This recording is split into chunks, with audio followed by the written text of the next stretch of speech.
या हो या किसी गरीब को खिलाया हो। और खाने वाले लोग कौन होते थे? बेसहारा, बूढ़े, बीमार, भिक्खू, भिक्खुणी या जो संत टाइप के लोग थे या घुमक्कड़ थे या जो समाज के लिए पूरी जिंदगी देते हैं पर शादी नहीं करते। ऐसे लोग, लाचार लोग, घर से बाहर निकाले हुए लोग, राहगीर लोग, मुसाफिर लोग, ऐसे लोग खाना जिनको खाने के लिए मिलता था।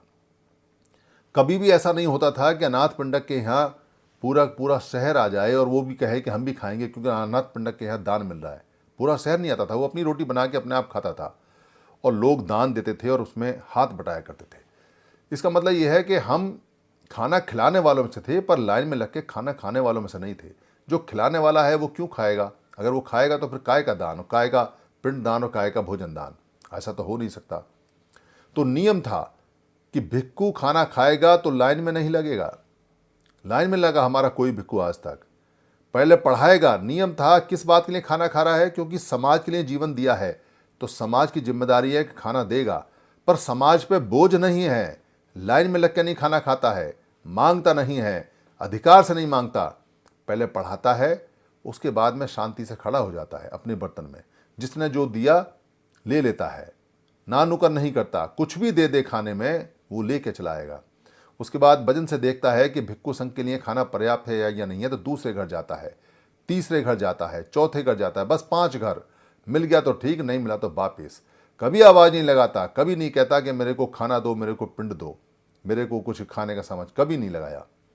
और इज्जत के साथ जो भिक्खू संघ जाता था जब कभी बुलावे पे, तो बुलाने वाले लोग आते थे, भिक्खू संघ से निवेदन करते थे। भिक्खू संघ उसकी स्थिति जांचता था, देखता था कि ये किस तरह से खिलाने लायक है भी या नहीं, कहीं कर्जे में तो नहीं आ जाएगा, कहीं इसका कोई मन तो नहीं है, कहीं शान शौकत के लिए तो हमको नहीं बुला रहा है, कहीं हवाबाजी के लिए तो नहीं बुला रहा है, कहीं किसी को दिखावे के लिए तो नहीं बुला रहा है, सच में दान देना चाहता है या नहीं। तब जाके बुद्ध जैसे व्यक्ति सिर्फ गर्दन मुस्कुराते थे, बस गर्दन हिलाते थे, बस मौन रहते थे, मुस्कुराते भी नहीं थे, मौन रहते थे। अगर किसी के निमंत्रण पे बुद्ध मौन है तो इसका मतलब निमंत्रण स्वीकार हो गया।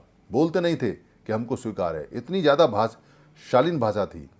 और वो व्यक्ति जब भिक्खू संघ को खाना खिलाता था तो आग्रह करता था, फिर वहाँ 3 बार निवेदन करता था, याचना करता था 3 बार खिलाने की, और उसके बाद भिक्खू संघ खाता था। अगर याचना नहीं करेगा तो खाना नहीं खाएगा, क्योंकि किसी भी हालत में बेइज्जती का खाना किसी भिक्खू ने आज तक खाया नहीं। ये परंपरा रही हमारी श्रमणों की, ये गौरवशाली श्रमण रहे और ये परंपरा रही पुरानी और अभी भी।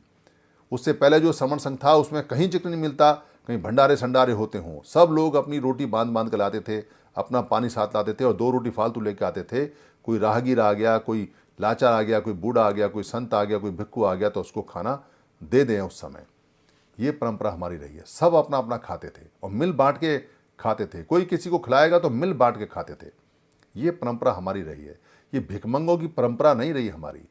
देश हमारा, खेत हमारे, खलियान हमारे, नदी हमारे, नाले हमारे, जानवर हमारे, राजा हम, शहंशाह हम, डॉक्टर हमारे, इंजीनियर हमारे, पढ़ैया हमारे, लिखैया हमारे, सब कुछ हमारा और हम भिखारी। ऐसा कोई देश नहीं है जो देश के मालिक हों और भिखारी हों। देश के मालिक हमेशा देने वाले होते हैं और जो देश के मालिक नहीं होते, जो बाहर से आते हैं, वो हमेशा लेने वाले होते हैं, क्योंकि उनका देश में कुछ होता नहीं। और ये जो परंपरा जो भंडारे की चल रही है और ये सामूहिक भोज की चल रही है, सामूहिक भोज में सब लोग अपना अपना भात डालते थे। भात सामूहिक कहीं उत्सव है, जाना है तो अपने अपनी धोती में, अपने अपने कपड़े में बांधकर भात लाया करते थे। भात, क्योंकि चावल बनता था और अपना अपना शेयर डालते थे चावल में। ये लो भात बनेगा, सामूहिक भोजन है। सामूहिक भोजन सबका होता था, किसी का अलग एक व्यक्ति का नहीं होता था। यहाँ तक कि अगर किसी का पर्सनल सामूहिक भोजन भी है, सामाजिक नहीं है, पर्सनल है, व्यक्तिगत है, कोई शादी ब्याह है, कुछ है, तो भी भात भरा जाता था। तो भी सारे मोहल्ले के लोग कुछ ना कुछ लेके आते थे ताकि उस पर जोर ना पड़े। खाता कोई किसी का नहीं था, पर सामूहिक खाते थे, खाना एक साथ खाते थे। ये परंपराएं हमारी गौरवशाली परंपराएं रही हैं।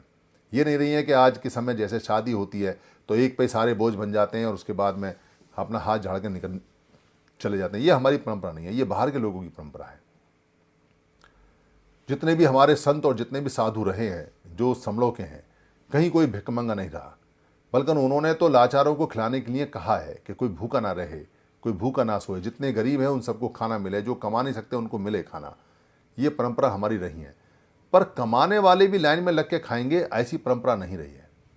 आज समय बदल गया है। आज हमारे अच्छे अच्छे लोगों को भिखारी बना के लाइन में खड़ा किया जाता है। जो दूसरे लोग हैं वो अपने उत्सव मनाते हैं, अपनी अष्टमी बनाते हैं, अपनी नौनौमी बनाते हैं, वो हमें भिखारी बनाने का एहसास कराते हैं और हमारे लोग लाइन लगा के भीख मांग कर खाना खाते हैं। कौन से इतिहास में और कौन से ऐसी हिस्ट्री में कहीं लिखा हुआ है कि कमाने खाने वाले लोग जिनका स्वाभिमान ऊपर है वो लाइन में लग के खाना खाएंगे? क्यों खाएंगे खाना? कोई खाने का कारण तो हो। खाने का सिर्फ एक कारण है, और खाने का कारण ये है कि जो लोग हैं उनको भिखारी होने का एहसास और भिखारी होने की प्रैक्टिस लगातार होती रहे। क्योंकि देने वाले का हाथ अगर ऊपर रहेगा और लेने वाले का नीचे रहेगा, और जिसका मुंह खाएगा उसकी आंखें झुक जाएंगी, वो बोल नहीं सकता। ये नियम है। जितने लोग यहाँ 177 हैं वो सारे के सारे लोग ट्राई कर लें, जिसके यहाँ रोटी खाएंगे, जिसका पानी पिएंगे, जिसके यहाँ से कुछ लेंगे, उसका हाथ नीचे होगा, उसकी निगाह भी नीचे होगी, और देने वाले की निगाह भी ऊपर होती है और हाथ भी ऊपर होता है। देने वाले का स्वाभिमान बढ़ा हुआ होता है और लेने वाले का स्वाभिमान कम होता है।